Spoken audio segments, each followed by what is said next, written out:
देखिएगा ऋग्वेद मंडल नंबर 10 और सूक्त नंबर 90 में प्रथम श्लोक में क्या लिखा है कि वो 1000 भुजा वाला भगवान काल विराट रूप, ये इन सबको वृत्ताकार में घेर के, ये गोल आकार में घेर के, यानी 10 उंगलों में कति काबू करके, 10 उंगलों माने बिल्कुल काबू करके, और उससे अतिष्ठन्त, उससे भी बाहर, ये देखो यहाँ पर काल लोक में रहता है।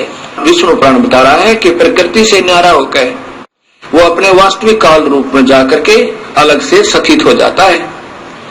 ये वो काल का निजलोक और ये काल का जाल है, और यही आपने महर्षि जी के द्वारा उलझ पुलझ करते हुए भी नहीं छुपा पाए। अब यहाँ आप देख रहे हैं ऋग्वेद के अंदर भी पूर्ण परमात्मा और साथ में ब्रह्म, परब्रह्म और पूर्ण ब्रह्म की सबतः महिमा वर्णित है और जो यथार्थ है।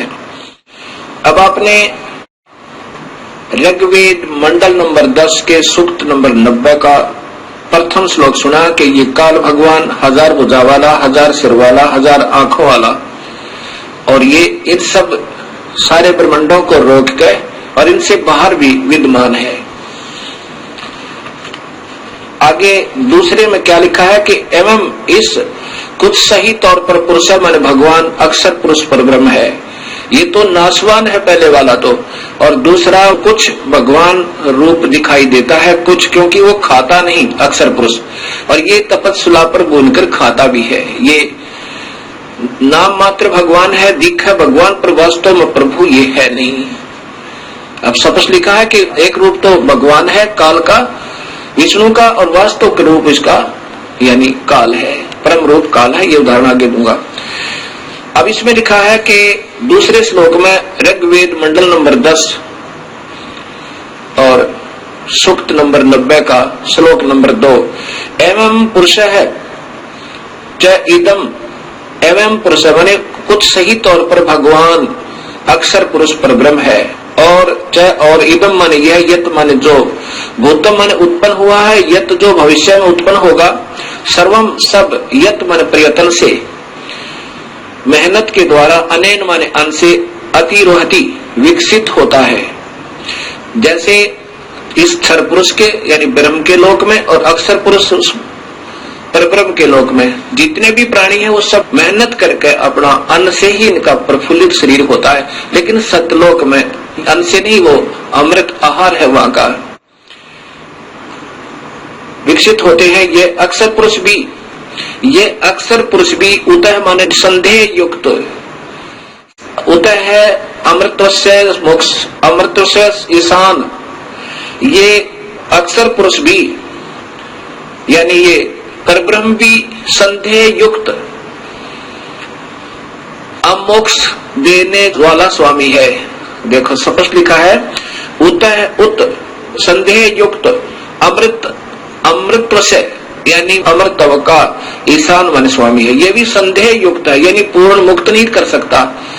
इसमें भी गए हुए प्राणी पूर्ण मुक्त नहीं, उनका भी जन्म मरण है, लेकिन इनसे ज्यादा स्थायी होने से ये कुछ अक्षर पुरुष कहलाता है, कुछ अविनाशी कहलाता है।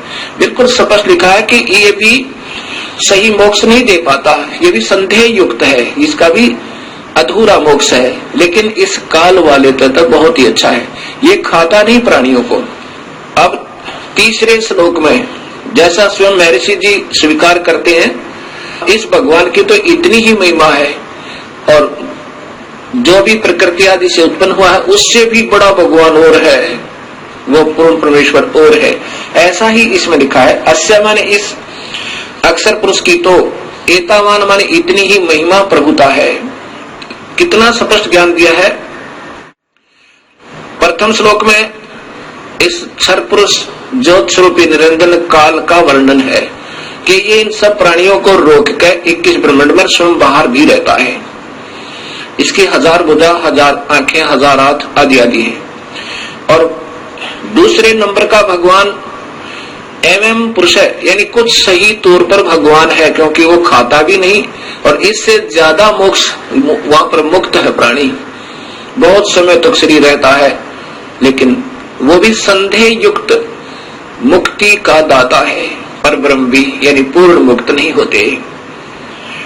और जितने भी इन दोनों लोकों में इस परब्रह्म के 7 संख्य ब्रह्मांडों में और काल के 21 ब्रह्मांडों में जितने भी प्राणी हैं ये मेहनत से ही टुकड़ा करके खाते हैं, चाहे देवता हैं और चाहे यहाँ पर अन्य प्राणी हैं।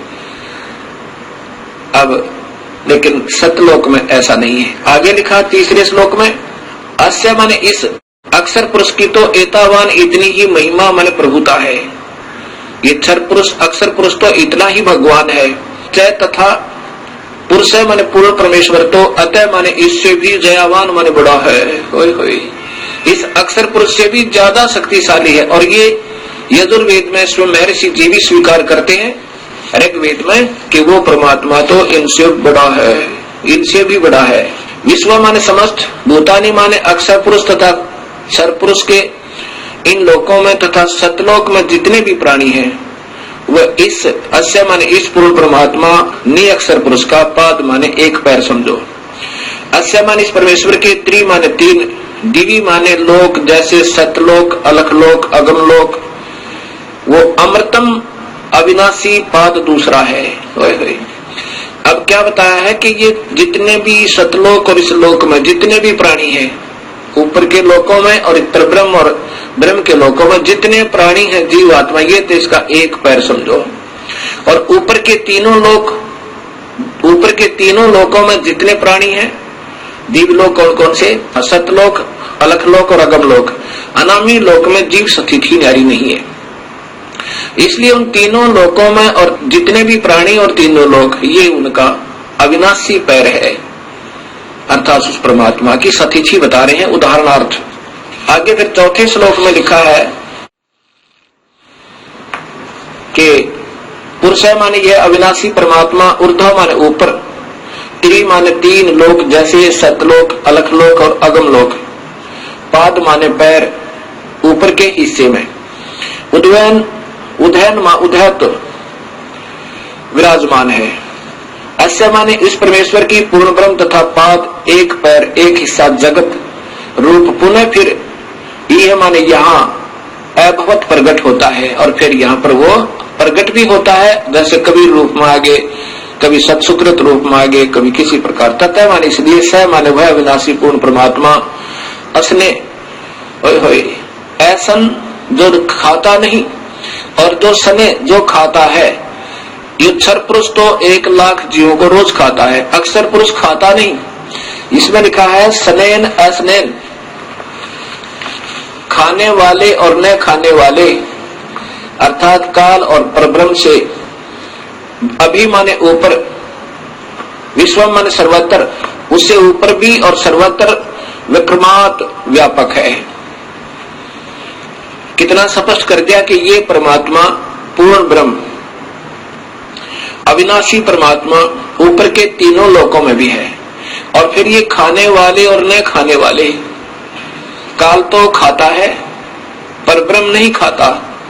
ये क्षर पुरुष तो 1 लाख जीवों का आहार करता है, इसको सांप लगा हुआ है, इसको रोग लग गया, और अक्षर पुरुष नहीं खाता। इसलिए लिखा कि खाने वाले और न खाने वाले इन में भी व्यापक है और इनसे ऊपर भी न्यारा भी वो व्यापक है, ऊपर भी है और इन सब पर भी कंट्रोल है। जैसे प्रधानमंत्री राज्य में भी व्यापक, एक प्रांत में भी व्यापक है और अपने भी सब सारे देश में भी व्यापक है। और केवल मुख्यमंत्री अपने ही प्रांत में व्यापक है और मंत्री अपने विभाग में, केवल एक प्रांतीय मंत्री अपने केवल विभाग में व्यापक है, ऐसा समझो। पुरुषयन माने काल भगवान ने अपने जाल साजी से हविषा माने गर्म करके खाने के लिए मक्खन पदार्थ रूप में, देवा माने भक्त आत्माओं को अयगम अविधि पूर्वक धार्मिक रूपी यज्ञ के द्वारा, अयगम यानी जो यज्ञ माने धार्मिक कर्म, अयगम जो धार्मिक कर्म ना हो।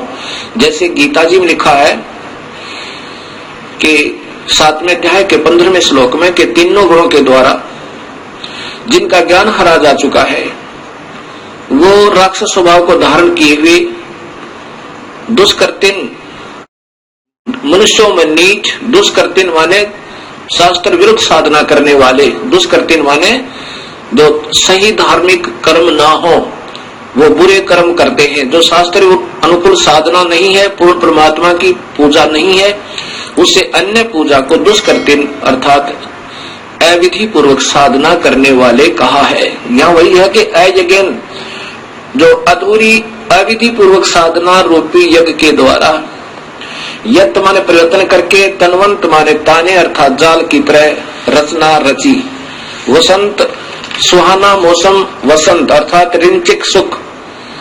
अब जब तक इस प्राणी के शुभ कर्म साथ होते हैं, जब ये मौज मारता है, बड़ी खुशी के साथ रहता है, तो ये तो समझो वसंत ऋतु बनाई इसने। शुभ कर्म जब साथ है तो ये आनंदित समझता है अपने आप को। लेकिन ये गरीबदास जी कहते हैं तू जाने तेरी ऐसे नवेगी हरदम लेखा वरना रे। तो सोच लेता है ये इंसान जो थोड़ा सा सुखी होता है कि तू ऐसे ही आनंद में रहेगा, नहीं, इस काल ने ही ये तुझे धोखा देने के लिए तेरे ही शुभ कर्म देकर वो वसंत ऋतु बना दी, अर्थात ये रंचिक सुख संतान और संपत्ति का दिखाया। अजम माने घी अर्थात असित माने शुभ कर्म रूपी घी था तेरा योग, ये तेरी मलाई थी जो वसंत ऋतु रूप में दे दी, अर्थात तेरे ही शुभ कर्मों का योग फल देकर और तुझे लग रहा था मैं मौज कर रहा हूँ, भगवान ने मुझे आनंद दे रखेगा। फिर देखिए क्या होगा, फिर ग्रीष्म आओगी, पाप कर्म रूपी गर्मी इस जीव को तड़पाने जलाने के लिए, अस्य माने इस काल का, ईदम माने ईंधन अर्थात आग, और सर्द ऋतु जब ये शरीर छोड़ जाएगा फिर क्या करेगा, हवनीय पदार्थ द्रव्य बनकर अर्थात फिर ये इसको खावेगा। पहले वसंत ऋतु तो वो शुभ कर्म जो तूने ही किए हुए थे तुझे ही दे दिए, तेरी ही मलाई तेरा घी तेरे सिर पर दे दिया, वो तो वसंत ऋतु समझ इसकी। और फिर ग्रीष्म ऋतु वो आवेगी जब तेरे पाप कर्म होंगे, किसी की टांग कट जाएगी, किसी की आंख फूट जाएगी, किसी का बेटा मर जाएगा, किसी की बेटी मरेगी, ये ग्रीष्म ऋतु यानी तेरे को जलाने के लिए तड़फाने के लिए इस काल ने जाल बना रखा। और फिर शरद ऋतु जब तू मर जाएगा ये शरीर शांत हो जाएगा और फिर तुझे खावेगा वहां हवी यानी तो फिर एक खाने योग्य पदार्थ बनाओ निकाल लेगा तेरे मत तपस्या के ऊपर। ये छठा श्लोक सुना है आपको। अब सातवां सुनो, अग्रतः माने बाद में, पहले अविधिवत साधनाएं करवाई, जैसे वेदों में ओम नाम का जाप लिखा है और महिमा पूर्ण परमात्मा की, ऐसे गीता में ओम नाम का जाप और यज्ञ हवन आदि लिखे हैं और महिमा पूर्ण परमात्मा की। अब इन नादान आत्माओं ने ओम नाम को पूर्ण परमात्मा का मंत्र जानकर और दिन रात मेहनत की, तपस्या की, लेकिन उसे प्रभु नहीं मिला।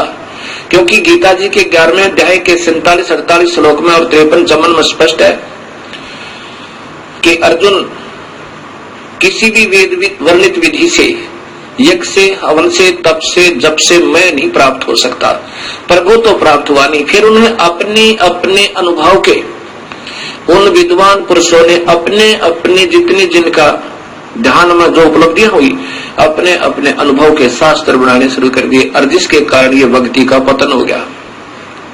ये ऋग्वेद बता रहा, ऐसे वेद पढ़ाने चाहिए थे अपने को।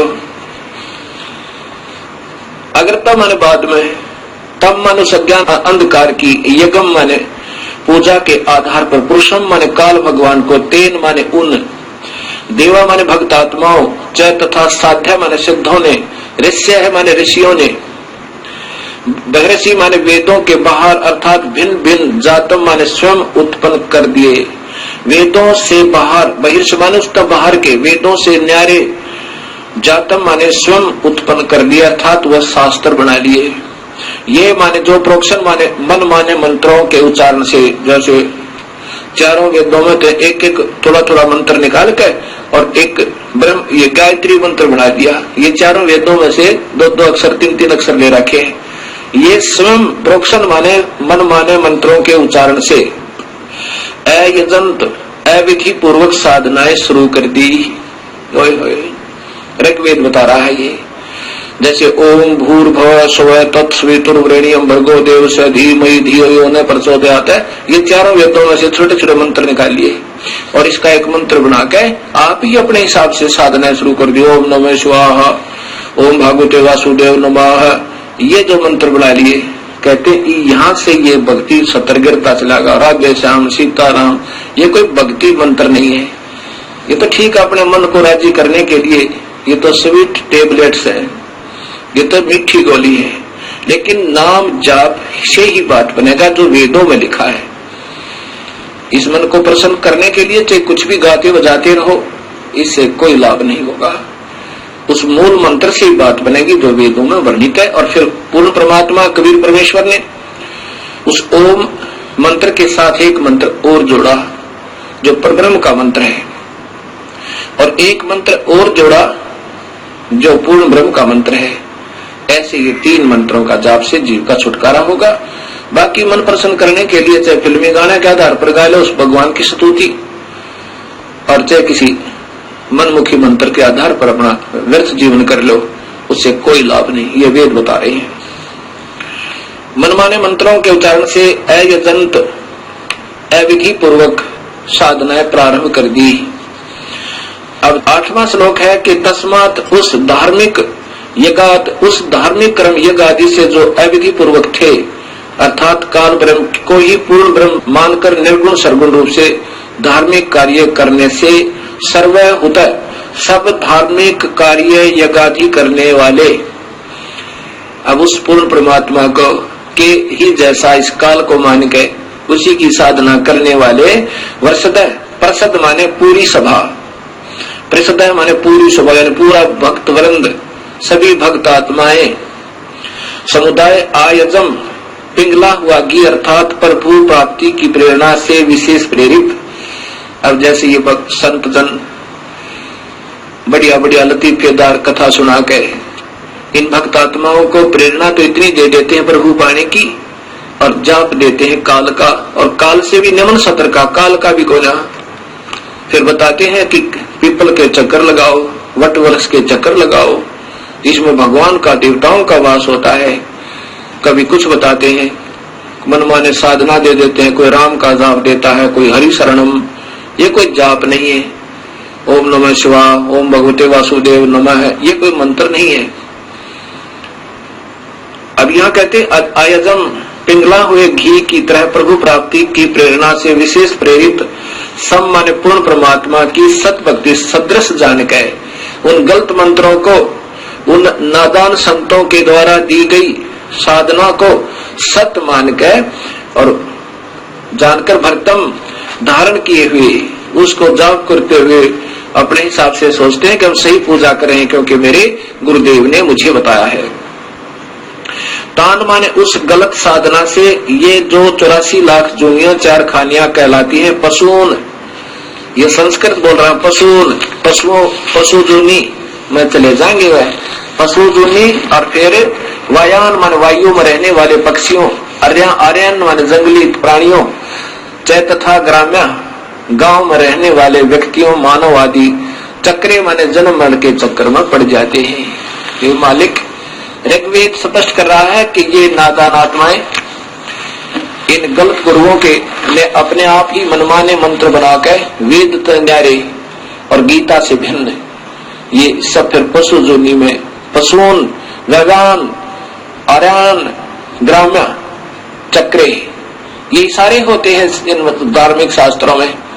तो ये इस प्रकार ये पशु चारों प्रकार की प्राणियों खानियों में ये चक्कर में पड़ जाते हैं, ये मुक्त नहीं होते।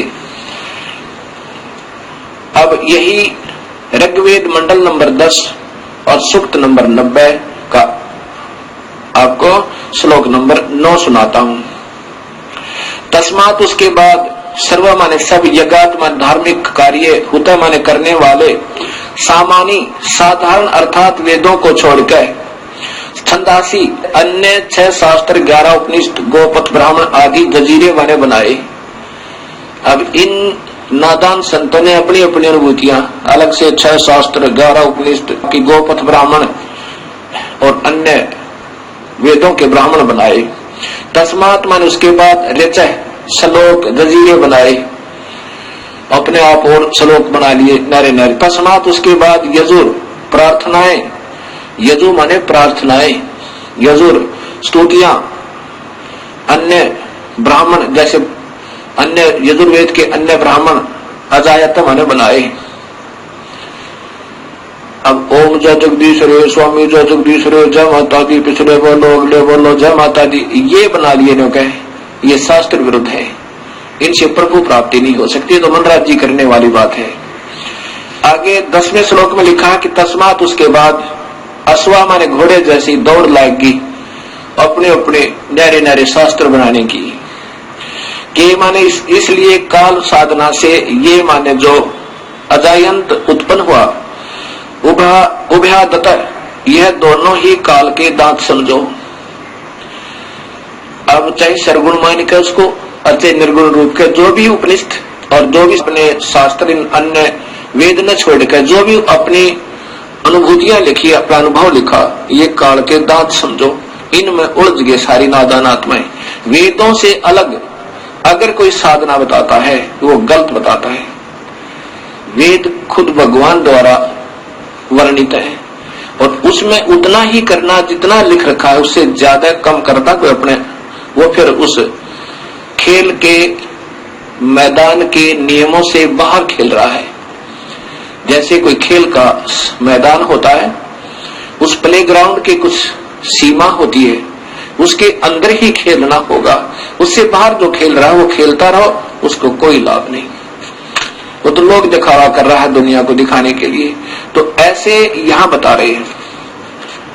अब उसे क्या हुआ कि तस्मात उसके बाद गावे माने गाय आदि गीत समझो, ये गीत ज्ञात बना लिए श्लोक अपने अपने हिसाब से। जजीरे उत्पन्न हुए, चाहे तस्मात उसके बाद है निश्चय ही जाता माने उत्पन्न छोटे छोटे लोग गीत, दुर्गा की स्तुति, हनुमान चालीसा, जय गणेश देवा, इस प्रकार के। अजा माने बकरी, वह माने भेड़ जानो। अब ये निम्न सत्र के तीर्था बजाना है, अपने आप हनुमान चालीसा और जय गणेश देवा, ये भक्ति के नहीं, ये तो इष्ट स्तुति आप कर रहे करते हो, लेकिन उस पूर्ण परमात्मा की भक्ति के बिना अन्य उपासना किसी भी देव की आप कर रहे हो वो व्यर्थ बता रखे गीता में और साथ में वेदों में। तो ये होगी फिर भेड़ बकरियों पर आगे। अब कबीर साहब कहते हैं, कबीर इस संसारे को समझाऊं के बारे, पूछ पकड़ के भेड़ की ये उतरा चावे पार।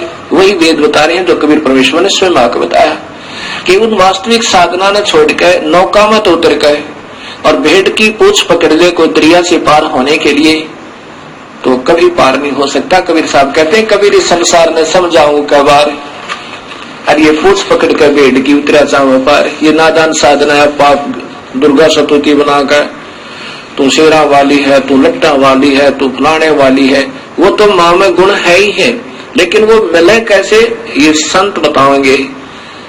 जैसे बिजली की स्तुति कोई गावे तो पंखा चला देती है, तो कूलर चलाती है, अंधेरे को उजाले में बदल देती है, जय बोलो बिजली की, जय बोलो बिजली की, पिछले बोलो बिजली की। अब इससे क्या होगा, ये तो गुण है उस विद्युत में, वो प्राप्त कैसे होंगे उसका एक न्यारा मार्ग है। उसके लिए कनेक्शन लेना होगा और वो कनेक्शन देने वाले कोई और होते हैं, उन गीत गाने वालों से, उन बताने वालों से कनेक्शन देने वाले और होते हैं। वहां कनेक्शन लेने से वो सुख होंगे जो बिजली के विद्युत के आप सुना करते थे। ऐसे इन शक्तियों के कनेक्शन देने वाले परम संत को ढूंढना होगा। जैसे गीता जी के 4थे अध्याय का 34वां श्लोक कहता है कि अर्जुन उन संतों ने ढूंढ ले जो उस पूर्ण परमात्मा के परम तत्व के जानने वाले हों, उनको दंडवत प्रणाम करो और निष्कपट भाव से उनकी सेवा करो और सरलता पूर्वक प्रसन्न करने से वो फिर तत्वभेदी संत, तत्वदर्शी संत तुझे जो मार्ग बताए वैसे करना। अब आगे क्या बताया है, अब अपने अपने हिसाब के शास्त्र बनाने से यजुर्वेद के मंडल नंबर 10 सूक्त नंबर 90 का श्लोक नंबर 11 सुनो कितना प्यारा लिखा है। यत माने जिस, पुरुषम माने पूर्ण परमात्मा की, अद माने खाने के लिए। अब देखो, अपने उदर पूर्ति के लिए, अद माने अपनी उदर पूर्ति के लिए उस पूर्ण परमात्मा की, वी माने नाना प्रकार की, अधू माने अधूरी घटिया, वी माने भिन्न, अकल्पयन अधूरी काल्पनिक व्याख्या विवरण के आधार पर, किम माने कोई तो, अस्य माने इस पूर्ण परमेश्वर के, मुखम माने मुख को, उत्तम अंग को, और कोई बाहु माने भुजा को, उरु जांग को, और कोई पैर को प्रभु मानकर कतविधा कतिधा नाना प्रकार के से उच्चते माने महिमा कहते हैं। ओए होए, कितना स्पष्ट कर दिया। ये 11वां श्लोक कह रहा है कि वो नादान अपने उदर पूर्ति के लिए, जिनको पूर्ण ज्ञान है को ना, और अपने अपने अनुभव से को तो जैसे मुखम यानी उसके मुख को, मुख्य उस परमात्मा के नाना प्रकार के अंगों को, जैसे पहले बताया ना, इनका एक पैर तो ऊपर अजर अविनाशी है, एक नीचे है, इनका मुख्य अंग, कोई मुख ने, कोई पैर ने, कोई हाथ ने, इनको भगवान मान रहा है परमात्मा के ने। कैसे? जैसे कोई आकार बताता है, कोई निराकार कहता है, कोई ब्रह्मा को परमात्मा बताता है, कोई विष्णु को, कोई शिव को, कोई फिर कहता नहीं भगवान एक और है, वो निराकार है, वो दिखाई नहीं देता। अब एक समय 5 अंधे आपस में विचार करने लगे कि सुना है गांव में हाथी आया हुआ है, और हमें कोई हाथी के पास छोड़ दे तो हम हाथी देखें। एक आंखों वाला उनकी बातें सुन रहा था, उसने कहा भी तुम हाथी कैसे देखोगे सूरदास, तुम्हारी आंखें तो है नहीं। अंधों ने कहा कि हमारे हाथ आंखों का काम करते हैं, आप कृपा करके हमें उस हाथी के पास छोड़ दीजिए। उस आंखों वाले ने उन 5 अंधों को हाथी के पास छोड़ दिया, चारों तरफ छोड़ दिया। एक अंधे ने हाथी के पैरों का निरीक्षण किया ऐसे, दूसरे ने पूंछड़ का, तीसरे ने कान का, चौथे ने सूंड का, और 5वें ने पेट के आसपास हाथ फेरा। और जहां जाकर उनके हाथ, जैसे पैर वाले के हाथ हट गए, वो वापस हो लिया। उसने सोचा बस इतना ही हाथी होता होगा। दूसरे ने कान देख लिए कि बस इतना ही हाथी होता होगा। और ऐसे ही इन 5 अपने अपने अनुभव लेकर चल पड़े। रास्ते में आंखों वाले ने पूछा किसी और ने कि कहां गए थे सूरदास? वो कहने लगे हम हाथी देख कर आए हैं।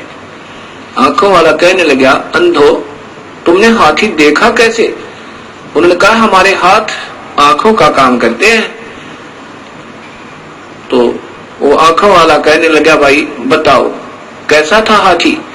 जिसने पैरों का निरीक्षण किया था वो कहने लगा हाथी होता है थंब जैसा, पिलर जैसा, थाम जैसा, खंभे जैसा। दूसरा बोला, अंधा बोला कि नहीं ये इसको सही ज्ञान नहीं है, मैं बताता हूं। हाथी होता है बेल्ट जैसा, पटे जैसा। उसने जो पहले वाले ने हाथी के पैर का निरीक्षण किया था वो तो खंभे जैसा ही, बस पैर को ही हाथी मानकर और निश्चिंत हो गया। दूसरे ने पूंछड़ का, उसकी दूम का, पूंछ का निरीक्षण किया था, वो उस पूंछ को ही हाथी मान के और फूला नहीं समावे। अब तीसरे ने कहा कि दोनों को कुछ नहीं मालूम, मैं बताता हूं। हाथी होता है छाछ जैसा, सूप जैसा। उसने कानों को देखा था, पकड़ पकड़ कर निरीक्षण किया था। चौथा कहने लगा इनको नहीं मालूम सही, मैं बताता हूं। हाथी होता है पाइप जैसा, उसने सूंड का निरीक्षण किया था। पांचवा कहता है ये अधूरा ज्ञान बता रहे, मैं बताता हूं हाथी कैसा होता है। हाथी होता है बटोड़े जैसा। हरियाणा में एक उपलों का एक ढेर बनाया जाता है, उसको फिर ऊपर से गोबर से प्लास्टर कर दिया जाता है। और जैसे प्लास्टर वाल समझो, यानी प्लास्टर की हुई दीवार समझो, मड प्लास्टर जिस पर हुआ हो, मड प्लास्टर यानी मिट्टी की लिपाई कर रखी हो, ऐसा हाथी के पेट का ऐसा वो कुछ खरदरापन होता है। अब पेट पे हाथ फेरने वाला कहता हाथी होता है मड प्लस्टर, यानी कच्ची दीवार जिस पर मिट्टी का प्लस्टर हुआ हो, ऐसा हाथी होता है। अब ये ऋग्वेद मंडल नंबर 10 और सूक्त नंबर 90 का श्लोक नंबर 11 स्पष्ट करता है कि यतः माने जिस पुरुषम माने पूर्ण परमात्मा की अदय माने उदर पूर्ति के लिए नादान लोगों ने, अधूरे मार्गदर्शकों ने, अधूरे अनुभव वालों ने वेदों को तो छोड़ दिया जो उसमें सही मार्ग और सही विधि लिखी हुई है, जितनी भी उससे प्राप्ति होनी थी, उनको त्याग के और निम्न सत्र के अपने अपने शास्त्र बना लिए जो कि मान्य नहीं है, वो शास्त्र नहीं है, वो पूजा के योग नहीं है, क्योंकि उनके अधूरे अनुभव हैं। वी माने नाना प्रकार की, अधू माने अधूरी, घटिया, वी माने भिन्न, अलग से, अकल्पन, अधूरी कल्पनाएं, व्याख्या विवरण आधार पर। किम माने कोई तो अस्य माने पूर्ण परमेश्वर के, मुखम माने मुख को भगवान कहता है, यानी कोई तो कहता नहीं भगवान तो ऊर है, वो तो मुख्य भगवान, मुख है उसका पूर्ण परमात्मा का। और कोई भुजा को भगवान कहता है, कोई पैर को पाद है, और कोई किसी प्रकार से जांग को, यानी ऐसे ऐसे उन्होंने अपने अपने हिसाब की अटकलें लगा रखी हैं। अब आंखों वाला बता सकता है कि सारे मिलाकर ही प्रभु बनता है, जैसे ये 21 ब्रह्मांड और ये तो एक अक्षर पुरुष है, इसके 3 पुत्र हैं ब्रह्मा विष्णु महेश, और 7 संख ब्रह्मांड का मालिक ये परब्रह्म है, अक्षर पुरुष है, और पूर्ण ब्रह्म परमात्मा इन सब का कुल मालिक है, वो सतपुरुष है, उसका वास्तविक नाम कबीर है। इन सब रचना से पहले भी उनका नाम कबीर है, इसलिए वेदों में उस परमेश्वर का नाम कबीर आया है। अब आपको इसी सूक्त के ऋग्वेद के मंडल नंबर 10 सूक्त नंबर 90 के 15 और 16 श्लोक और सुनाता हूं। इसमें बिल्कुल स्पष्ट वर्णन कर दिया कि 7 और 21, क्योंकि इसमें हिंट होते हैं और हिंटों को वही बता सके जिनको पूर्ण ज्ञान हो। क्या लिखा है? सपत अस्य आसन प्रीधः त्रिसप्त समितः कर्ता देवा यतः यगम तन्वाना अबंधन पुरुषम पुरुषम। अब देखो कितना प्यारा कर वर्णन दिया है। सप्त माने 7 संख, सप्त माने 7, त्रिसप्त 3 बार 7 7 अर्थात 21, त्रिसप्त 3 गुना में 7 21, त्रिसप्त यानी 21। इसमें ऐसा ही लिखा जो दास पढ़ रहा है, सप्त 7 संख ब्रह्मांडों को तो 7 संख ब्रह्मांड तो परब्रह्म की तथा काल ब्रह्म के त्रिसप्त। अब 7 संख ब्रह्मांड तो परब्रह्म के और त्रिसप्त इस 21 ब्रह्मांड काल ब्रह्म के। समीदय माने दुख रूपी आग से दुखी, कर्ता माने करने वाले, प्रीधय गोला आकार रूप में सीमा में जो आसन माने विद्यमान है, यत माने जो पुरुष माने पूर्ण परमात्मा की, यज्ञ माने विधिवत धार्मिक कर्म अर्थात पूजा करता है, वह पशु माने बलि के पशु रूपी, देवा माने भक्त आत्मा को, तनवाना काल के द्वारा रचे फैलाए बंधन जाल से अबंधन बंधन रहित करता है, बंदी छुड़वाने वाला बंदी छोड़ है वो परमेश्वर। इस पारब्रह्म के तो 7 संख ब्रह्मांड में और काल के 21 ब्रह्मांड में जो बलि के बकरे की तरह बेचारे इन्होंने फंसा रखा है, उन काल के रचे हुए जालों में के बंधन से अबंधन करता है, उनको निर्बंध करता है, उनको छुड़वाता है। और फिर 16वें श्लोक में कमाल कर दिया, जो देवा माने भक्त आत्मा अयज्ञ अधूरी गलत धार्मिक पूजा के स्थान पर यज्ञ माने सत्य भक्ति धार्मिक कर्म के आधार पर यजंत माने पूजा करते हैं, तानी माने वे धर्माणी धार्मिक शक्ति संपन्न, प्रथमानी मुख्य अर्थात उत्तम है। कितना स्पष्ट कर दिया कि जो उस अविधिवत साधना न छोड़ के जो भक्त आत्मा और विधिवत साधना करते हैं वो सबसे उत्तम हो गए। उनके पुण्य कर्मों का, उनके नाम के जाप का संग्रह होगा, भक्ति संचित होगी। वो सबसे उत्तम आसन माने हैं ते है वे ही वास्तव में महिमान अर्थात महिमा मान का अर्थ है महान शक्ति युक्त होकर भक्ति की कमाई तय, धर्म तय, दान तय, यज्ञ तय, हवन तय, जप तय, ये महिमा मान होगे अर्थात ये शक्तिशाली होगे, इनमें खूब कमाई होगी। साध्या माने भक्तजन, नाकम माने पूर्ण सुखदायक परमेश्वर को, सचंत माने भक्ति निमित्त कारण से प्राप्त होते हैं, भक्ति निमित्त कारण से प्राप्त होते हैं, सत भक्ति की कमाई से उस पूर्ण परमात्मा को प्राप्त हो जाते हैं। यत्र माने जहां पर, पूर्व माने पहले वाली सृष्टि के, देवा माने भक्त आत्माएं, संति माने रहती हैं। ओए होए होए, ये कितना स्पष्ट कहा है कि जो इस अधूरी साधनाओं को त्याग देते हैं, जब पता लग गया हम गलत साधना करें, वो भक्ति सही भक्ति करने से भक्ति युक्त हो गई, उनमें कमाई बन गई, नाम की, धर्म की, दान की, और उस कमाई के आधार पर उस पूर्ण परमात्मा को वो प्राप्त हो जाते हैं। जहां पर पूर्व माने पहले की सृष्टि के, देवा माने भक्त आत्माएं, संति माने रहती हैं। जहां पर हम पहले रहा करते सतलोक में, उस पहले वाली सृष्टि यानी सबसे पहले वाली सृष्टि सतलोक के अंदर, वहां चले जाते हैं जहां पर पहले वाली सृष्टि के भक्त आत्मा रहती हैं, जहां से हम बिछुड़ कर आए थे, जहां से हम सतलोक से बिछुड़ गए थे। अब इसी का प्रमाण, अब सच्चाई को कहां तक छुपावे ऋषि जन। कबीर साहब कहते हैं चोर चुराई तोमड़ी और गाड्डा पानी मां, वो गाड्डा वो बाहर आवे, ऐसे सच्चाई छानी ना। अब फिर दिखाता हूं महर्षि दानंद जी द्वारा भाषा भाष्य, ये देखिएगा ऋग्वेद, ये महर्षि दानंद जी द्वारा भाषा भाष्य है। महर्षि दानंद सरस्वती, ये इन्होंने टीका किया है, और ये कांड नंबर 10 और सूक्त नंबर 90 का। अब श्लोक नंबर आप देखिएगा 15, इसमें सपथ अस्य संति पृध और त्रिसप्त, ये त्रिसप्त इन्होंने कैसे किया है। यत जिस यज्ञ माने सृष्टि यज्ञ को तनवाना करते हुए देवा सृष्टि साधनभूत देव पशुम देखते हैं, पुरुष को उसमें बांधते हैं,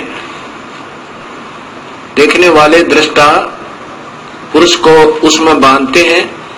इस यज्ञ की सप्त, अब देखो सप्त, अब सप्त ने क्या समझा जिनको ज्ञान ही नहीं। सप्त माने 7 शंख ब्रह्मांड,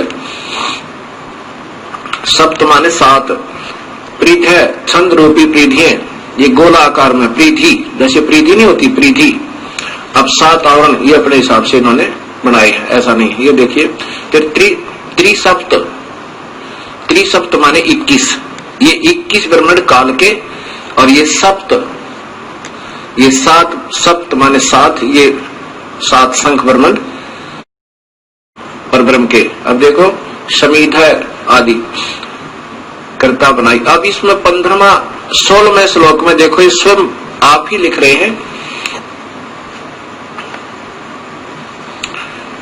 ये वही 16वां श्लोक है, सूक्त मंडल नंबर 10 सूक्त नंबर 91 का, ऋग्वेद 90 का, ये 91 आगे शुरू होगा, ये लास्ट है।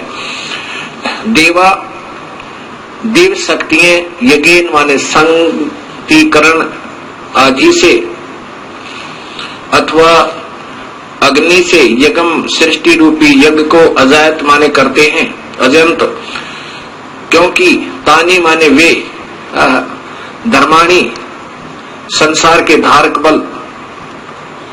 अब सब कुछ उलट सुलट करते करते फिर देखियो कहां आएगा सच्चाई। वर्तमानी मुख्य आसन माने हैं, इसका अर्थ बनता है जो सही ढंग से भक्ति करते हैं वो सबसे उत्तम भक्त आत्मा है। ते वे ही महिमान है, महान सामर्थ्य वाले हुए, अर्थात जो सख्त भक्ति करते हैं उनमें भक्ति शक्ति होगी।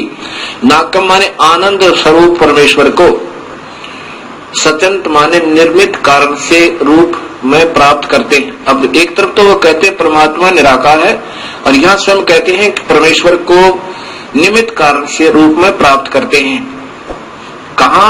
यत्र माने जिसमें, पूर्व माने पूर्व सृष्टि अर्थात सतलोक के, साध्या माने सृष्टि साधन संपन्न, देवा माने दिव्य शक्तियां, संति माने रहते हैं।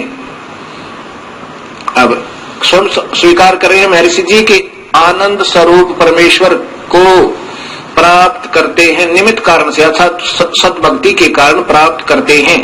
इसलिए भगवान कहीं आकार में है जहां उसको प्राप्त करते हैं। प्राप्त करना माने उससे मिलना, उससे साक्षात्कार करना।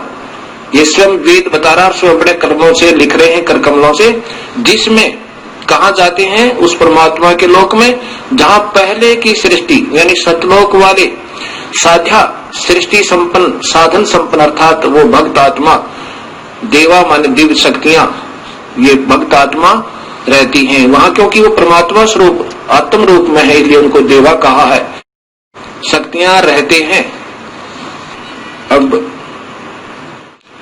प्रिय भक्त आत्माओं, इस सच्चाई को इतना गहरा दबा दिया गया कि इसके ऊपर से मिट्टी हटाते हटाते ढेर सारा प्रयत्न करना पड़ता है।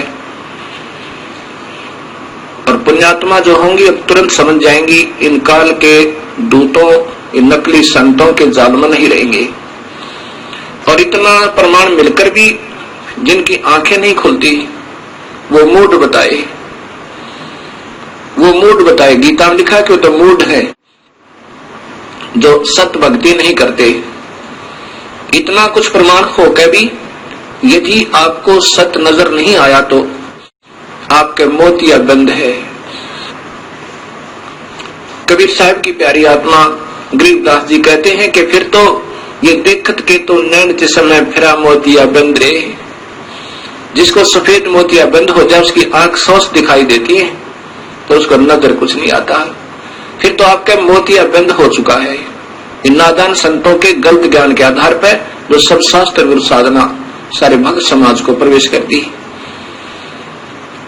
और जो पुण्यात्मा होंगी उनके लिए कहा कि ज्ञानी सुने सो हृदय लगाई, मूर्ख सुने तो गम ना पाई। बुद्धिमान व्यक्ति सुनेंगे तो वो तुरंत इस सत्य को स्वीकार करेंगे और आकर के अपना कल्याण करवाएंगे, उपदेश लेंगे और पश्चाताप करेंगे उस गए हुए समय का। और मूर्ख सुने सो गम ना पाई। अनजान व्यक्ति इतना प्रमाण पाकर भी नहीं समझ सके तो फिर उनको मूर्ख कहा है। ऐसा ही कबीर साहब की प्यारी आत्मा गरीबदास जी, क्योंकि जो गरीबदास जी कह रहे हैं वो समझो कबीर साहब कह रहे हैं, क्योंकि उन्हीं की शक्ति से वो पुण्य आत्मा उस परमेश्वर की महिमा हृदय से गा रहे हैं। उसमें बता रहे हैं कि चातुर प्राणी चोर हैं। चातुर प्राणी जिन्होंने गीता का एक अक्षर भी समाज को नहीं बता रखा और लाखों की संख्या में इन भोली आत्माओं को उलझाए बैठे और कहते हैं गीता के मर्मज्ञ ज्ञाता और उसकी महिमा गाते हैं गीता ही के ज्ञान के आधार पर। और गीता का एक अक्षर भी नहीं बता रखा गीता में क्या लिखा है। वो चतुर प्राणी गीता की आड़ लेकर अन्य महिमा गाकर अपनी मनमुखी साधनाएं बताकर वो तो चतुर प्राणी है। और मूढ़ वो है जो इतना ज्ञान पाकर भी नहीं समझे तो वो उन्हीं के पीछे पड़े रहेंगे। उनके लिए कहा है कि चातुर प्राणी चोर हैं, ये विचक्षण है, ये गलत साधना बताने वाले, ये संतजन ये चतुर बताए। ये चातुर प्राणी चोर है। चोर क्योंकि शास्त्र विरुद्ध साधना दे रहे हैं, ये परमात्मा के भी दुश्मन है। ऐसा गीता में लिखा है कि जो शास्त्र विरुद्ध साधना करता है अर्जुन वो मुझे भी और अंतर्यामी रूप में रहने वाले उस परम पिता को भी दुखी करता है, उसको घोर नरक में डालूंगा। और मूढ़ मुग्ध है ठोठ, ये संतों के नहीं काम के, इनके दो गड़जोट। यानी इतना भी ज्ञान समझकर नहीं समझ में आई तो वो उन चतुर प्राणियों के योग्य हैं, 84 में जाने ही योग्य है। ऐसा गरीबदास जी बता रहे हैं कि चतुर प्राणी तो चोर हैं, वो तो अपनी झूठी साची लगाकर आपको गुमराह करते ही रहेंगे अपनी प्रभुता बनाए रखने के लिए। और मूढ़ मुग्ध है ठोठ, वो घोड़ी आत्मा फिर भी नहीं समझ पाई तो उन योग्य है और वो फिर उनको काल के मुख में ले जाएंगे। और वो संतों के काम के नहीं है, उनके उन्हीं के साथ रहने दो। वो कहीं जाओ फिर किसी प्रकार दुख पाओ, लेकिन फिर भी कोई दयालु परमात्मा है कि भाई बार बार प्रयत्न करते हैं, हो सके ना जाने कब इंसान की आंखें खुल जाए और सत भक्ति पर वो लग जाए। अब जैसे विष्णु पुराण में लिखा है कि विष्णु का एक रूप तो पुरुष है इस काल के बारे में, और वास्तविक रूप उसका काल है। अब पुरुष माने भगवान, प्रभु वो नजर आता है जैसे सारी सुविधाएं उपलब्ध करावे और दुखी ना करे, वो परमात्मा होता है।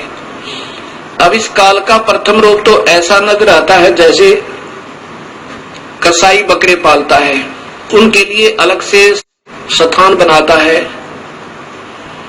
और उनके लिए छाया बनाता है, गर्मी सर्दी से बचने के लिए उनके लिए मकान भी बनाता है, हिंसक पशुओं से बचने के लिए उनका डिफेंस करता है, चारों तरफ बाड़ लगा देता है, और पानी की व्यवस्था करता है, उनके चारे की व्यवस्था करता है, उनको फिर ऐसे हाथ से प्यार भी करता है। अब वो नादान पशु उस कसाई को अपना मालिक समझते हैं, क्योंकि उनको वो अपना स्वामी नजर आता है, सारी सुविधा प्रदान कर रखी है। लेकिन जब वो आता है उनके अंदर, वो देखता है ऐसे ये कितने वजन का हो गया, कितना मांस हो गया इसमें बकरे में, ये कितने किलो वजन हुआ, कितने रुपए की कीमत इसकी होगी, और वो नादान पशु उसको अपना स्वामी मान के, किसको, कसाई को, उससे प्यार करता है, उसके मुख को चाटता है और ऐसे पैरों को उसके ऊपर डाल लेता है सीने से लगाने के लिए। अब उस भोली आत्मा ने, पशु ने, उस बकरे को ये मालूम नहीं, बकरी को, कि ये दुश्मन है तेरा, ये कसाई है। और फिर किसी का पुत्र आओ, किसी की पुत्री आओ, 10 की आवश्यकता 10 ले लिए, 20 की आवश्यकता 20 निकाल लिए, और 100 की आवश्यकता 100 निकाल लिए। किसी का बेटा मरो, किसी की बेटी मरो। ऐसे ही ये काल भगवान है, यही महाब्रह्मा, महाविष्णु, महाशिव रूप में लीला करता रहता है, सबको गुमराह रखता है।